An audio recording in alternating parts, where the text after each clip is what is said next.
गुंतता हृदय ही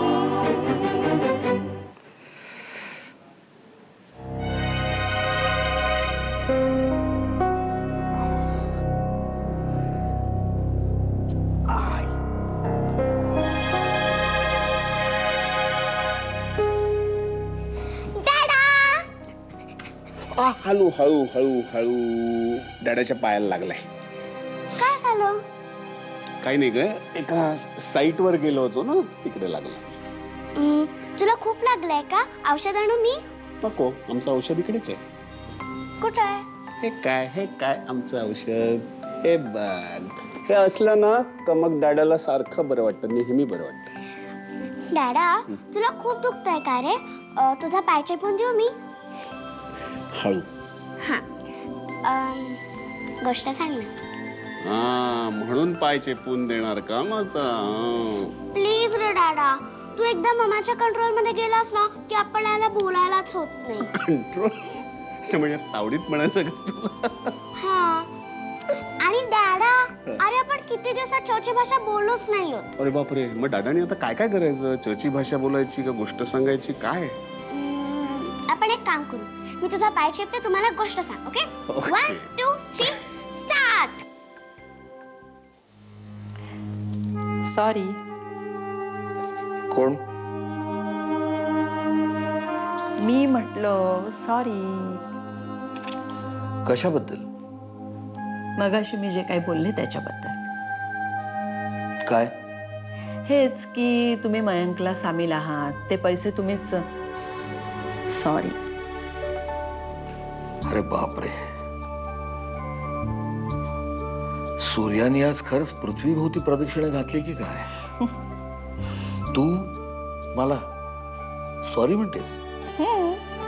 मला जेव्हा जाणवतं की माझी चूक झाली तेव्हा मी सॉरी म्हणते. माझं काही तुमच्यासारखं नाहीये, गिरे तो भी टांग ऊपर. अच्छा, माझं असं आहे होय.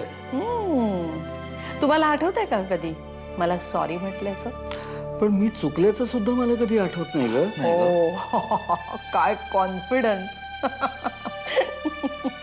आहेस मुळी. गंमत आहे ना, आपण जेव्हा भांडणं मिटवायला जातो ना तेव्हा नवीन भांडणं उपटतात.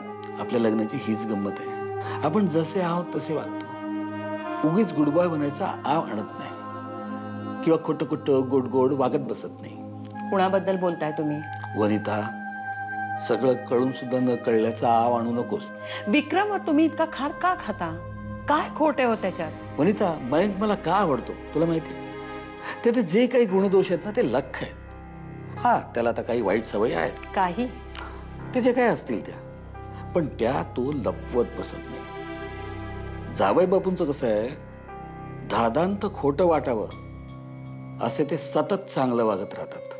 दुसऱ्या कुणाला विक्रम सारखा जावई मिळाला असता ना तर त्याने आभार मानले असते देवाचे. अगं, तू मानतेस ते काय कमी आहेत का? बरं, तुझ्या सच्शील सदाचरणी जावयाने तुला हे सांगितलं का की त्यांचे परममित्र या घरातनं कधी टळणार आहेत? काय माहित नाही, पण जाईल तो. कधी? काल मला टेरेसवर रिकामी बाटली सापडली. आता हा माणूस जर टेरेसवर दारू काम करत असेल ना, मी खपवून घेणार नाही. म्हणजे एकतर घरामध्ये जो काही तमाशा चाललाय तो कसा बसा मी सहन करतो. तो जर उद्या दारात झाला ना, माझा पेशन्स संपेल. आणि काय ग, देवीला काय वाटेल, तिच्या बालमनावर काय परिणाम होईल म्हणून ज्ञानामृताचे मला डोस पाजत असतेस. आणि हा गांजेगस बेवडा घरामध्ये काय वाटेल ते बरळतो. ते चालतं वाटतं. निदान देवीसाठी तरी त्या माणसाला या घरातनं लवकरात लवकर हाकला म्हणावं. माझ्या हातात असताना तर कधीच. मी बोलेन विक्रमशी. तुला मी सांगितलेलं पटलं? त्यात न पटण्यासारखं काय आहे? आज गॅलिलिओ खरंच हरला.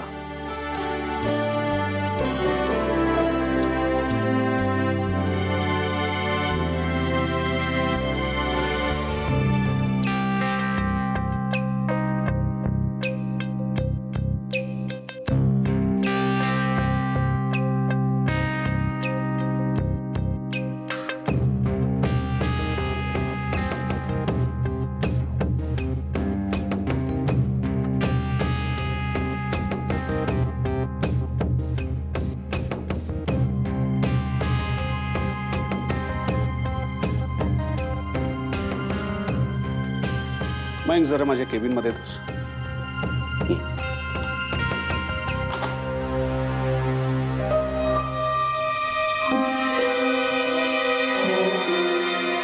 तुमने पुकारा और हम चले आए रे, जान हथेली पर ले आए रे.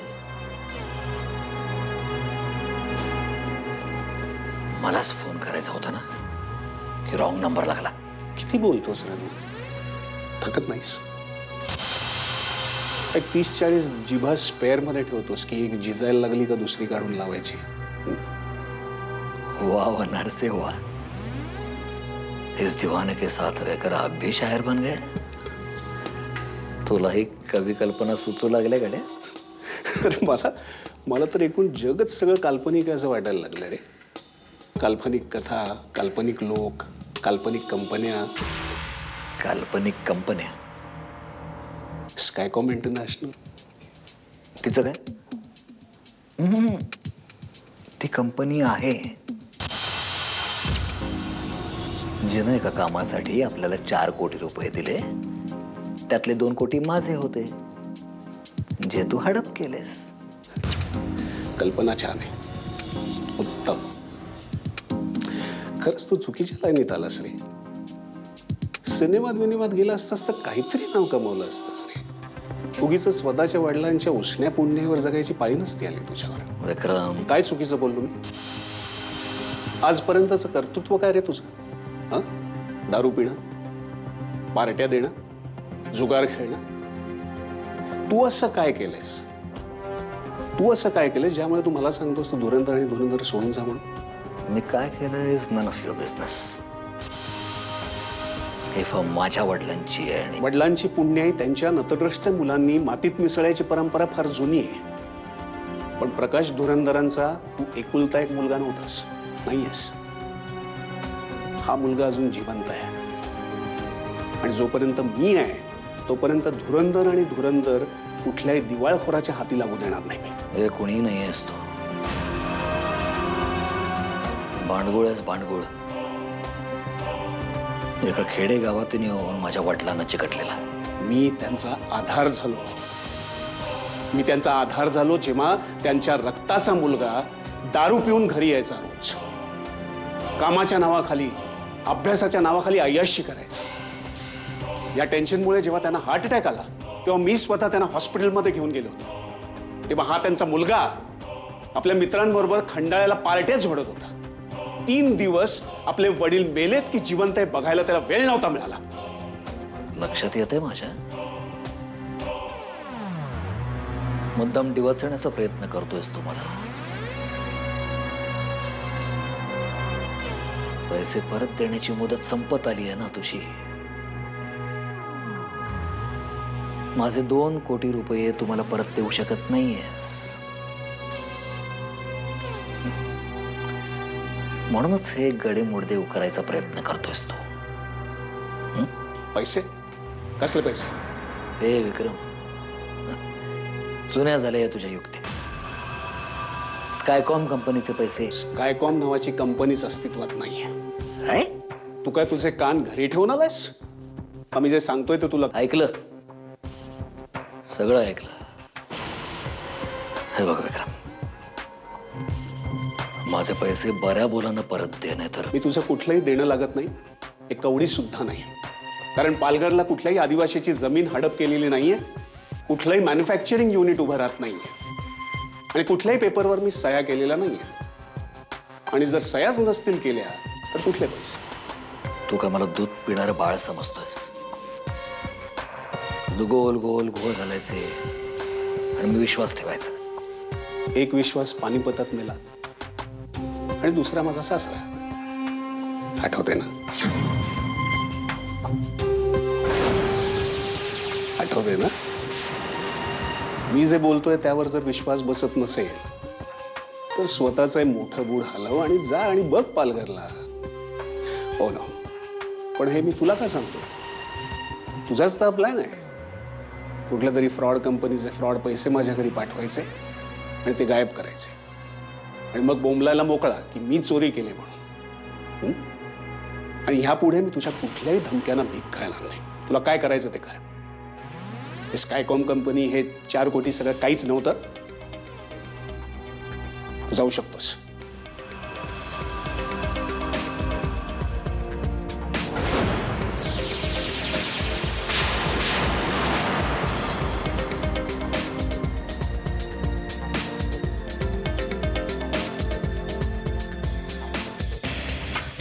आणखीन एक मयंक, बैलगाडीच्या खाली चालणाऱ्या कुत्र्याला नेहमीच असं वाटत असतं की बैलगाडीचं ओझं आपण आपल्याच खांद्यावर घेतलंय. कुत्र्याला माहित नसतं रे की खरं तर तो एक अडचणच असतो, सतत पायात येऊन त्रास देणारी. जगाचा सगळा कारभार आपण आपल्याच खांद्यावर घेतलाय असा गोड गैरसमज असतो त्याचा. खरं तर त्याची कुवतच नसते.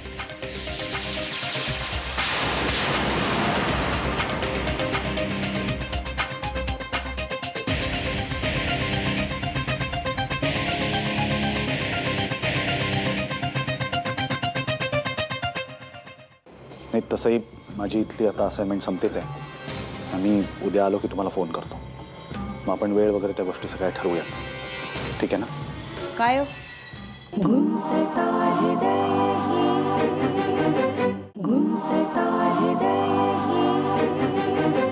हो सॉरी, मी तुम्हाला कॉन्टॅक्ट नाही करू शकलो.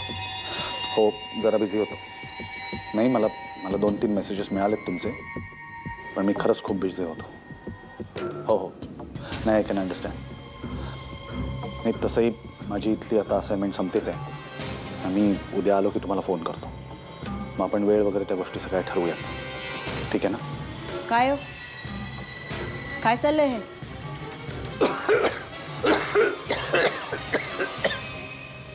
चिपळूणच्या गुत्तेवरून फोन होता, बॉटल ब्रदरचा. बॉटल ब्रदर, बाटली बंधू, गुरुबंधू असते की नाही तसं बाटली बंधू. त्याचा फोन होता, विचारत होता, अरे मित्रा तू इतके दिवस गुत्तेवर का नाही आला? आणि फोन कोणाचा आहे हा? माझा. म्हणजे माझा नाही असू शकत का? हो, ते मी सिव्हिलाइज्ड आहे की नाही याच्यावर अवलंबून आहे, नाही का? ए पण खरं सांगू का वहिनी, अहो हे खरं फोन नाही हो, खोटा आहे. डबड खेळ नाही माझं. म्हणजे काय, मला खूप एकटेपणा वाटला ना की मी असं खोटे लोकांना खोटे फोन करत असतो. खरं बघा ना तुम्ही, हवं तर बघा. नको नको नको. राहिलं. आलो बाई, आलो. बोलवणं आलं वहिनी, दारूचं बोलवणं आलं. हा, जातो मी. हा, आलो बाई, आलो.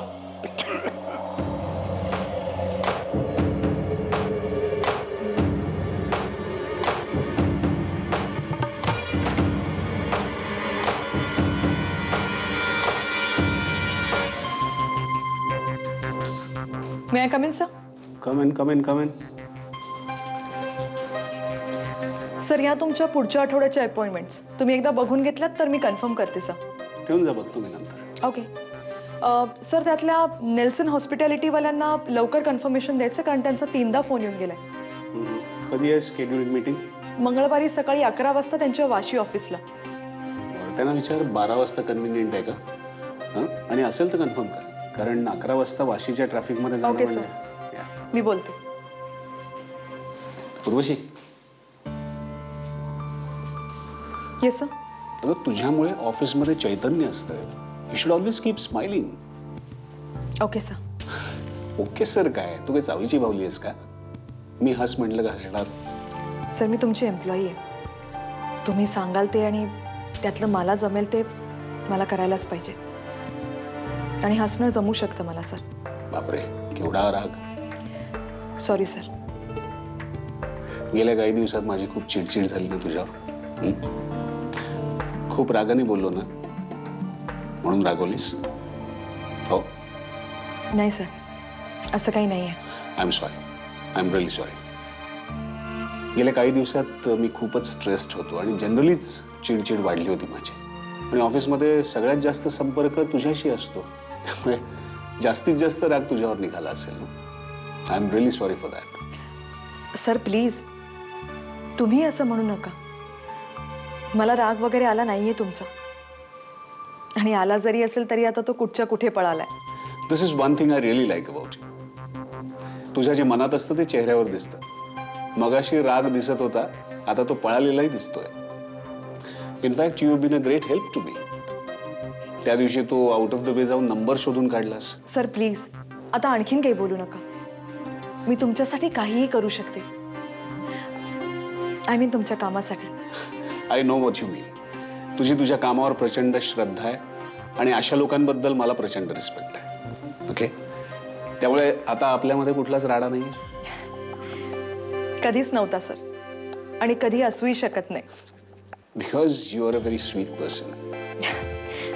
सर तुम्ही पण ना. एनिवे, मी पुढच्या अर्ध्या तासात तुला सगळे अपॉइंटमेंट्स कन्फर्म करून सांगतो. It's okay. Okay sir.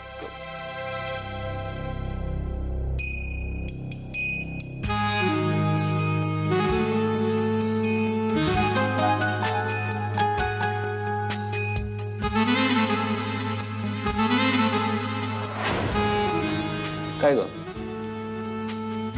काही नाही.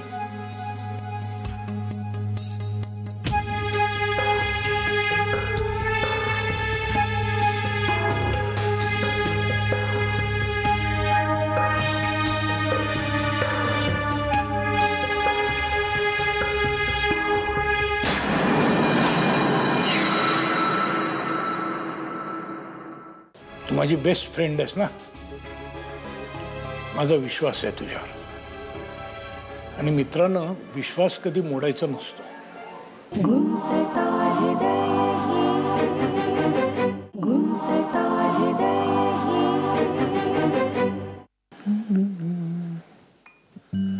या गौरीबाई चहा. अरे अरे अरे अरे अरे, वाईट जाणार माझा दिवस. का? पहिला चहा तुझ्या हातचा प्यावा लागतोय. तुमच्या लाडक्या सुनेनच केलाय, मी फक्त गरम करून आणून दिला. हा मग ठीक आहे. तरी बरं, ती घरी नसते तेव्हा माझ्याच हातचं घेता. तर काय करणार, अडला हरी तुझे पाय धरी. जातेच मी, आणि मी मेले ना तरी परत इथे पाऊल ठेवणार नाही. नक्की. Thank you very much. अगं तुझ्यापासून सुटका करून घेणं इतकं सोपं आहे हे जर मला माहिती असतं ना, तर हा उपाय मी पहिल्यांदाच केला नसता का. जातेच मी. का नाही गेली अजून? का जाऊ मी, आणि जिंकल्याचं सुख का मिळवून द्यायचं तुम्हाला. नाहीच जात मी. आणि उद्या जर मी मेले ना तर भूत बनून येईन आणि बसेन तुमच्या खिडकीच्या बाहेर. अगं पण उपयोग काय त्याचा, तोपर्यंत मी फोटोत नसेन का गेलेलो. कॅप्टन, विषय उगीच दुसऱ्या ट्रॅकवर चालला. नकोच हा विषय. अगं टाळायचं काय त्यात. आयुष्यातली सगळ्यात शाश्वत असलेली तेवढीच एक गोष्ट आहे. हो, पण म्हणून काय त्याच्यावरच बोलत राहायचं का. बर, नको बोलायला. पण ही तुझी कल्पना आवडली मला, भूत बनवून खिडकीत बसायची. कॅप्टन, अगं खिडकीच्या आत काय चाललंय हे कळलं तर. मेंदूच्या बंद खिडक्या, त्याच्या आतमध्ये कुठले विचार लपलेले असतात, कुठल्या सावल्या सापासारख्या वळवळत असतात. या बंद खिडक्या उघडता यायला हव्यात. आणि या खिडक्यांना फटी असतात, आणि तुझ्यासारख्या डोळस माणसांना त्या फटीतून डोकवता येतं. तुम्ही काय बोलताय. या फटींमधून तू काही असं पाहिलंयस का की जे तुम्हाला सांगत नाहीयेस.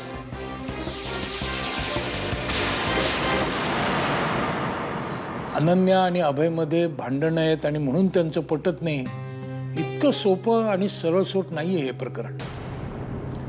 याला दुसरी पण एक बाजू आहे, आणि ती माझ्यासारख्या आंधळ्याला दिसणार नाही, पण तुझ्यासारख्या डोळस माणसाला दिसू शकते. कॅप्टन, तुम्ही जे बोलताय ना ते बाउन्सर जात आहे मला.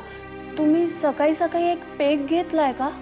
माझ्या बोलण्याचा पूर्ण अर्थ कळलेला असूनही आपल्याला काही कळत नाही असं दाखवायचंय का तुला. म्हणजे हे बघ,